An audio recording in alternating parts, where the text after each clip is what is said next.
नमस्कार दोस्तों। हम लोग ऑब्जेक्ट ओरिएंटेड सिस्टम डिज़ाइन की फोर्थ यूनिट आज स्टार्ट करेंगे। और अगर मैं फोर्थ यूनिट के बारे में स्टार्ट करने से पहले थोड़ा सा हम लोग फर्स्ट सेकंड थर्ड यूनिट के बारे में ओवरव्यू ले लेते हैं। तो जैसा कि दोस्तों हम लोग अभी तक पढ़ चुके हैं कि ऑब्जेक्ट ओरिएंटेड सिस्टम डिज़ाइन का जो मेन मोटो है वो हमारा न कि कोई प्रोग्रामिंग लैंग्वेज सिखाना है। इसका मेन मोटो जो है हमारा वो ये है कि हम किस तरीके से अगर हमें ऑब्जेक्ट ओरिएंटेड प्रोग्रामिंग के बारे में नॉलेज है, तो अगर हमें उसके थ्रू अगर कोई कॉम्प्लेक्स सॉफ्टवेयर बनाना है, डेवलप करना है, तो हम किस तरीके से अपना फर्स्ट स्टेप उठा सकते हैं, कैसे हम इम्प्लीमेंट करने से पहले चीज़ों को एनालाइज कर सकते हैं, उसके बाद से फिर हम उसको इम्प्लीमेंट कर सकते हैं। तो जैसा कि दोस्तों हम लोगों ने फर्स्ट यूनिट में देखा कि फर्स्ट यूनिट में हमारा बेसिक कॉन्सेप्ट था कि ऑब्जेक्ट ओरिएंटेड प्रोग्रामिंग के अंदर कौन-कौन से बेसिक कॉन्सेप्ट्स यूज होते हैं, किस तरीके से उन बेसिक कॉन्सेप्ट्स का इम्प्लीमेंटेशन प्रोग्रामिंग में किया जाता है। और पर्टिकुलर अगर हम बात करें कि जितने भी कॉन्सेप्ट्स हैं ये ऑब्जेक्ट ओरिएंटेड प्रोग्रामिंग में, इनकी स्पेशलिटीज क्या है, क्योंकि जब तक हम इनकी स्पेशलिटीज को नहीं समझेंगे तब तक हम अकॉर्डिंग टू नीड इनको कहाँ पे इम्प्लीमेंट करना है वो चीज हम नहीं कर पाएंगे। दूसरी यूनिट में दोस्तों जब हम बेसिक हमने ऑब्जेक्ट ओरिएंटेड प्रोग्रामिंग के बारे में देख लिया, तो हम लोगों ने देखा कि किस तरीके से पर्टिकुलर जो आपका यूएमएल है यानी कि यूनिफाइड मॉडलिंग लैंग्वेज, वो कितना हेल्पफुल है कि हमें इम्प्लीमेंटेशन से पहले किस तरीके से अपने सिस्टम को एनालाइज करना चाहिए, इसका एक वे प्रोवाइड करता है। जैसा कि हम लोगों ने देखा कि दो तरीके के डायग्राम्स यूज होते हैं आपके यूएमएल के अंदर। एक आपका स्टैटिकल या स्ट्रक्चरल डायग्राम और दूसरा आपका बिहेवियरल डायग्राम। तो जैसा कि हम बात करें, अगर हम स्ट्रक्चरल डायग्राम की बात करें तो उसमें पर्टिकुलर सिस्टम कैसा दिखेगा, कैसा उसका डिप्लॉयमेंट होगा, कंपोनेंट कैसे अरेंज किए जाएंगे, वो सारी चीज़ों का अगर हमें एक ब्रीफ ओवरव्यू या एक डॉक्यूमेंटेशन क्रिएट करना हो या फिर अपने मेंटल लेआउट को ड्रॉ करना हो, तो हम वहाँ पे स्टैटिकल या स्ट्रक्चरल डायग्राम का यूज कर सकते हैं दोस्तों। लेकिन अगर हम बात करें बिहेवियरल डायग्राम की, तो जैसा कि हमें पता है कि बिहेवियरल डायग्राम में अगर हम जो हमने स्ट्रक्चर क्रिएट किया है, वो जहाँ पे हमने जो भी कंपोनेंट प्लेस किया है या डिप्लॉय किया है, तो वो यूजर के नीड को फुलफिल कर रहे हैं कि नहीं कर रहे हैं, या एग्जीक्यूशन के टाइम पे वो किस तरीके का बिहेव कर रहे हैं, यानी कि सिस्टम के डायनेमिक एस्पेक्ट्स को कैप्चर करने के लिए हम बिहेवियरल डायग्राम का यूज करते हैं दोस्तों। हम लोगों ने कई सारे डायग्राम्स हैं जो बिहेवियरल और स्ट्रक्चरल के ऊपर देखें। होप सो आपको सभी समझ में आया हो। देन उसके बाद से दोस्तों हम लोग तीसरी यूनिट में पढ़े थे ओओएसडी के। और ऑब्जेक्ट ओरिएंटेड सिस्टम डिजाइन की तीसरी यूनिट में हमने ये देखा कि किस तरीके से हम अपने सिस्टम के अकॉर्डिंग एल्गोरिथम को डिजाइन कर सकते हैं, कौन कौन से रूल रेगुलेशन हमें फॉलो करने पड़ते हैं।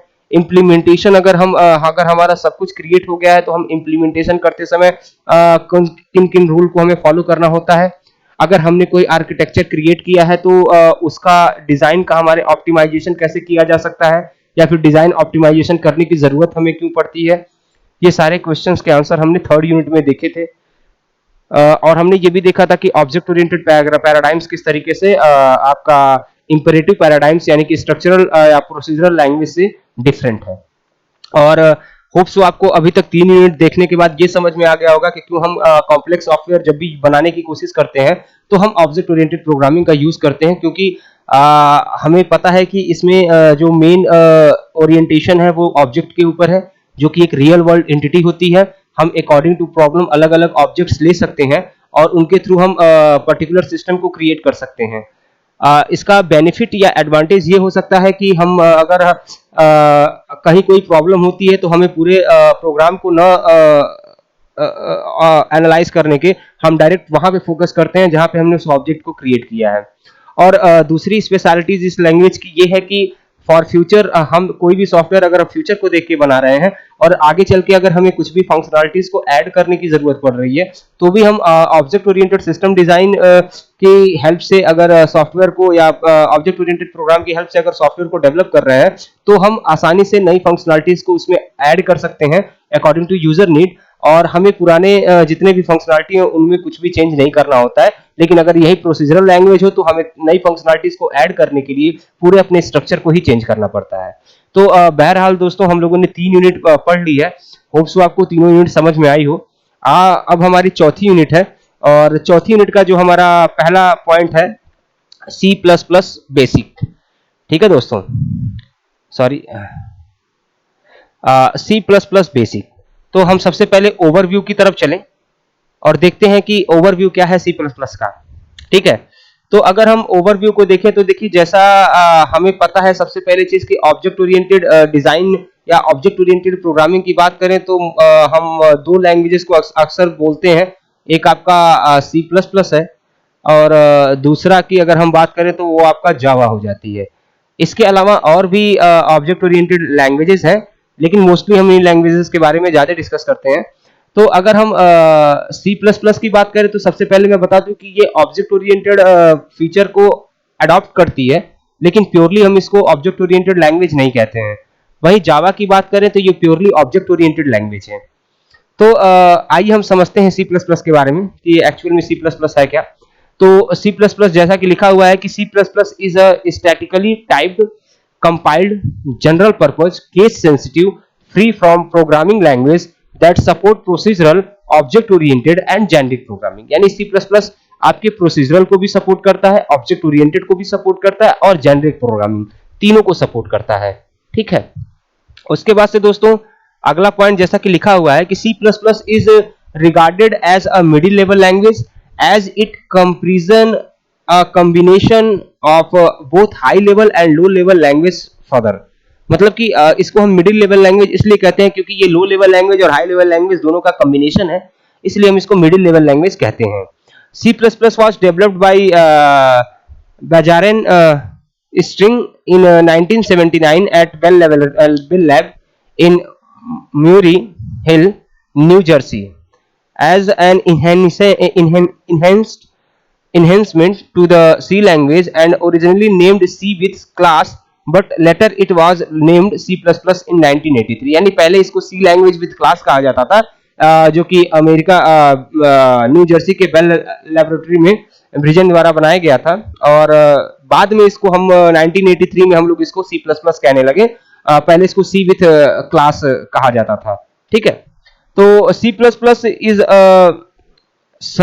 superset of C and that virtually any legal C program is a legal C++ program। यानी कि ये कहा जाता है कि जो कि C प्रोग्राम है वो C++ का प्रोग्राम है और हम ये कह भी सकते हैं क्योंकि हमें पता है कि C++ और प्रोसीजरल लैंग्वेज को भी अडॉप्ट करता है। जैसा कि देखिए एक नोट लिखा हुआ है कि programming languages is said to use static typing when type checking is performed during compile time as opposed to run time। ठीक है, यानी कि इसमें टाइप चेकिंग का कंपाइल टाइम में ही हो जाता है रन टाइम की अपेक्षा। ठीक है, जैसा कि देखिए लिखा हुआ है कि programming language is said to use static typing when type checking is perform during compile time as oppose to run time. यानी कि अगर वो प्रोसीजरल पैराडाइम्स को फॉलो कर रहा है या अडॉप्ट कर रहा है तो वो कंपाइल टाइम के समय ही वो चेक हो जाएगा उसका टाइपिंग, और अगर वो as object oriented programming language के कॉन्सेप्ट को अगर अडॉप्ट कर रहा है तो वो रन टाइम पे उसका जो टाइप चेकिंग होगा वो रन टाइम पे होगा। ठीक है दोस्तों, तो होप सो आप लोग को अभी ये सी लैंग्वेज में सी प्लस प्लस लैंग्वेज में जो मैंने आपको थोड़ा बहुत बताया वो आपको समझ में आया होगा कि एक्चुअल में सी प्लस प्लस है क्या और क्यों इसका यूज किया जा रहा है दोस्तों। ठीक है, दूसरी चीज दोस्तों अगर मैं सी प्लस प्लस के बारे में एक बात कहूं तो सी प्लस प्लस लैंग्वेज जो है वो सी का ही इनहेंस वर्जन है और जैसा कि हम लोगों ने अभी देखा भी कि यहाँ पे लिखा हुआ है कि क्लासेस जो है आपके पहले हम इसको सी विथ क्लासेस कहते थे, लेकिन 1983 में हम इसको सी प्लस प्लस कहने लगे। ठीक है, यानी कि अगर हम सही तरीके से देखें तो जैसा कि हम लोगों ने एक बार पहले भी डिस्कस किया था कि जावा के कुछ ऐसे फीचर्स हैं जो कि अदर पैराडाइम्स में भी यूज किए जाते हैं, तो हम ऐसे ही कह सकते हैं कि C++ एक ऐसा कॉन्सेप्ट है या एक ऐसी लैंग्वेज है जो कि एक से ज्यादा लैंग्वेजेस को मतलब कि एक्सेस का या उनके पैराडाइम्स को यूज करने की का वे प्रोवाइड करता है। यानी वो ऑब्जेक्ट ओरिएंटेड की तरह भी काम कर सकती है और एक प्रोसीजरल लैंग्वेज की तरह भी काम कर सकती है दोस्तों। ठीक है, तो सी का एक अपना वो है, हम according to need C language की यूज करते हैं। तो अगर हम बात करें, जैसे देखिए ऑब्जेक्ट ओरिएंटेड प्रोग्रामिंग की बात करें, तो जैसा कि लिखा हुआ है कि C plus plus fully supported object oriented programming including the 4 pillars of object oriented development. यानी कि सी प्लस प्लस की बात करें तो वो पूरी तरीके से ऑब्जेक्ट ओरिएंटेड कॉन्सेप्ट को सपोर्ट करता है। और अगर हम बात करें कि ऑब्जेक्ट ओरिएंटेड प्रोग्रामिंग के जो 4 पिलर्स हैं या 4 मेन कॉन्सेप्ट्स हैं, उनको ये बहुत अच्छे से अपने अंदर अडॉप्ट करता है। जैसा कि आपको पता है कि वो 4 पिलर हैं आपके: इनकैप्सुलेशन, डाटा हेडिंग, इनहेरिटेंस और पॉलीमॉर्फिज्म। तो हमें पता है इनकैप्सुलेशन क्या होता है, कि किस तरीके से हम अदर क्लास किसी क्लास के अंदर किसी ऑब्जेक्ट और उसके मेथड्स को एक साथ कंबाइंड या कैप्सुलेट कर देते हैं, ताकि अदर क्लास के जितने भी अदर क्लासेस हों वो उस पर्टिकुलर ऑब्जेक्ट को एक्सेस न कर सके या उनके लिए वो हाइड हो, जिसको हम डाटा हाइडिंग का कॉन्सेप्ट भी कहते हैं, दैट इज कॉल्ड इनकैप्सुलेशन।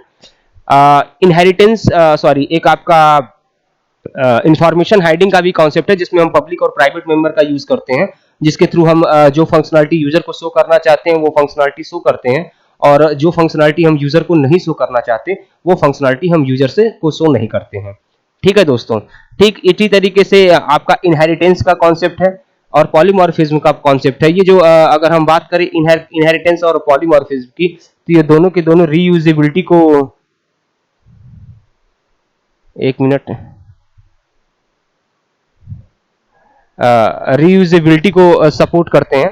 ठीक है ना, लेकिन बस दोनों के रीयूजेबिलिटी को सपोर्ट करने का कॉन्सेप्ट थोड़ा सा चेंज होता है। अब जैसे कि अगर हम इनहेरिटेंस की बात करें तो यहाँ पे क्या होता है कि एक पेरेंट क्लास होता है, एक चाइल्ड क्लास होता है, और चाइल्ड क्लास पेरेंट क्लास की फंक्शनलिटी को यूज कर सकता है। लेकिन अगर पॉलीमॉर्फिज्म की बात करें तो ये एक बहरूपिया, अगर हिंदी में कहें तो इसका मतलब है, मीन्स अगर एक ही चीज एक से ज्यादा टास्क को परफॉर्म करती है, यानी कि एक ही फंक्शन को या एक ही ऑपरेटर को कॉल करने से हम एक से ज्यादा एक्शंस को या ऑपरेशंस को परफॉर्म कर सकते हैं, तो दैट इज कॉल्ड पॉलीमॉर्फिज्म। हमने पीछे डिस्कस किया है कि पॉलीमॉर्फिज्म के अंदर कंपाइल टाइम और रन टाइम दो टाइप से ये पॉलीमॉर्फिज्म परफॉर्म होता है। अगर हम कंपाइल टाइम की बात करें तो आपका ऑपरेटर ओवरलोडिंग और फंक्शन ओवरलोडिंग, और अगर हम रन टाइम की बात करें तो आपका फंक्शन ओवरराइडिंग का कॉन्सेप्ट यूज होता है दोस्तों। तो होप सो आप लोग को ये, चूंकि हम लोग ये चीजें पहले भी डिस्कस कर चुके हैं, तो आपको ये चीज तो क्लियर हो गई होगी कि इन चारों का यूज क्या है और किस तरीके से हम इन कुल कहने का मतलब क्या है कि अगर ऑब्जेक्ट ओरिएंटेड प्रोग्रामिंग है, चूंकि हमारा सी प्लस प्लस उसके कॉन्सेप्ट्स को अडॉप्ट करता है, तो ये उसके जो 4 पिलर हैं, बेसिक पिलर है ऑब्जेक्ट ओरिएंटेड प्रोग्रामिंग के, उनको भी ये पर्टिकुलर जो आपका C language, C plus plus language है, इनको फुल्ली सपोर्ट करता है दोस्तों।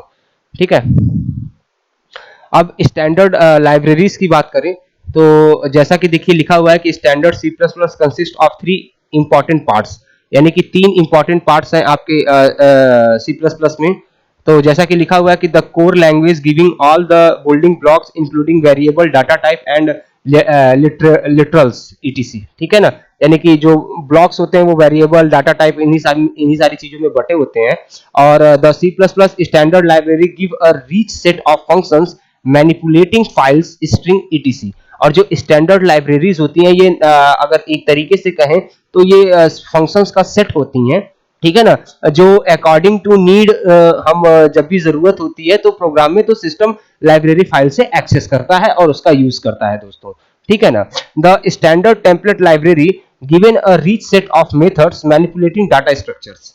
ठीक है ना, यानी कि अलग अलग फंक्शंस के सेट के लिए अलग अलग लाइब्रेरी स्टैंडर्ड्स का यूज किया जाता है दोस्तों, जो अलग अलग टाइप के फंक्शंस के सेट को अपने पास रखते हैं, जिनका अकॉर्डिंग टू नीड हमें जब भी जरूरत होती है तो दोस्तों हम उसका यूज करते हैं। अगर हम बात करें दोस्तों ऑब्जेक्ट ओरिएंटेड प्रोग्रामिंग की, तो ऑब्जेक्ट ओरिएंटेड प्रोग्रामिंग की एक अच्छी चीज ये भी है कि हम यहाँ पे अपने अकॉर्डिंग जो भी प्रॉब्लम होती है उसके अकॉर्डिंग हम जितना भी चाहे ऑब्जेक्ट को क्रिएट कर सकते हैं। ठीक है ना, तो ऑब्जेक्ट ओरिएंटेड प्रोग्रामिंग एक अपने आप में एक ऐसा वे प्रोवाइड करती है कि अगर हम कहें कि किसी भी कॉम्प्लेक्स सॉफ्टवेयर को कैसे बनाना है तो हम वहां पे ऑब्जेक्ट ओरिएंटेड प्रोग्रामिंग के थ्रू बना सकते हैं। बहरहाल जो हमारा मेन जो अभी हम प्रेजेंट टाइम में जो टॉपिक देख रहे हैं वो है हमारा स्टैंडर्ड लाइब्रेरीज।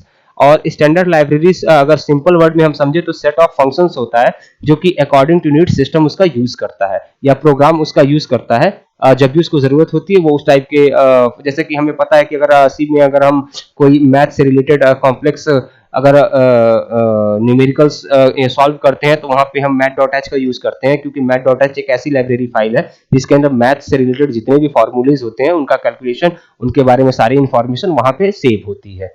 ठीक है दोस्तों।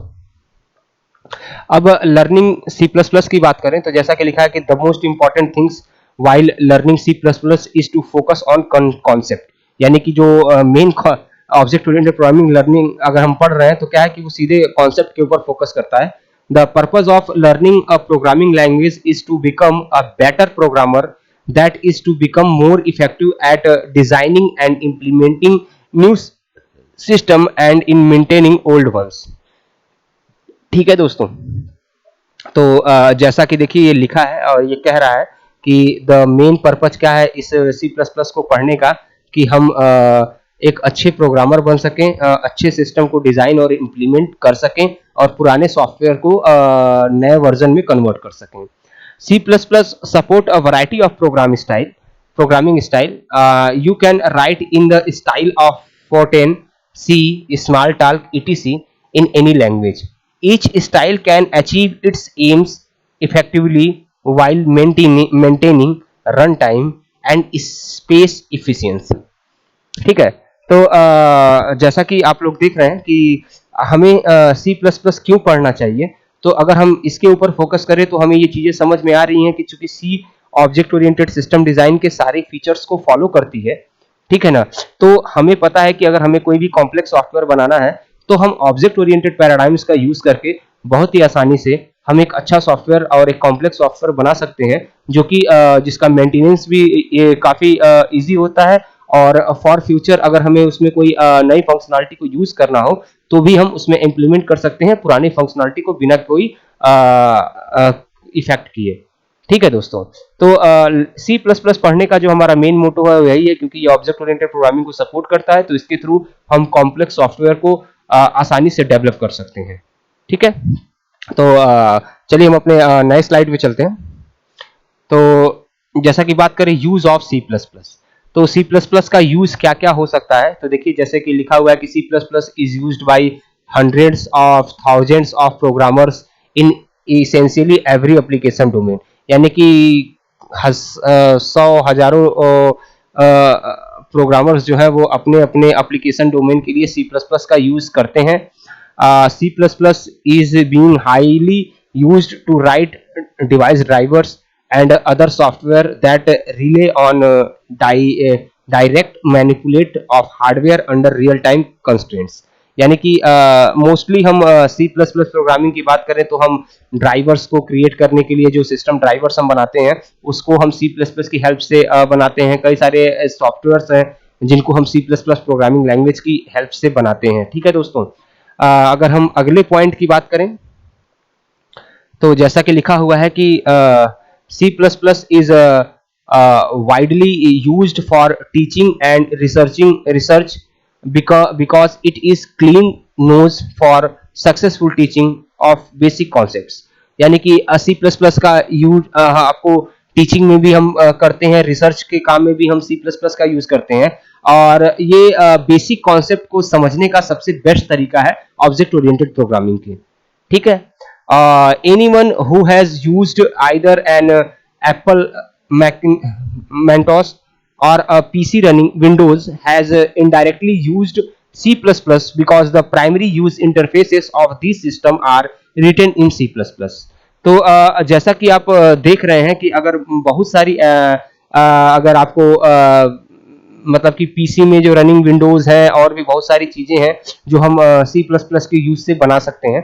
तो बेसिकली दोस्तों हमारे कहने का मतलब क्या है कि सी प्लस प्लस के अगर ओवरव्यू को अगर आपने देखा तो आप एक चीज समझ सकते हैं कि सी प्लस प्लस जो है वो हमारी object oriented fully object oriented language हम इसको नहीं कह सकते, लेकिन ये ऑब्जेक्ट ओरिएंटेड के कॉन्सेप्ट्स को अडॉप्ट करती है और इसके थ्रू हम आसानी से कॉम्प्लेक्स सॉफ्टवेयर को बना सकते हैं और उसको मेंटेन भी आसानी से कर सकते हैं। ठीक है दोस्तों, तो आज हमारे ये फर्स्ट यूनिट फोर्थ यूनिट का पहला लेक्चर था, और ये जो हो सो आपको जो मैंने ये बेसिक ऑब्जेक्ट ओरिएंटेड प्रोग्रामिंग के बारे में ये जो बेसिक कॉन्सेप्ट्स आपको बताएं, ये आपको समझ में आया होगा। Thank you very much. कल हम फिर नए लेक्चर के साथ मिलते हैं।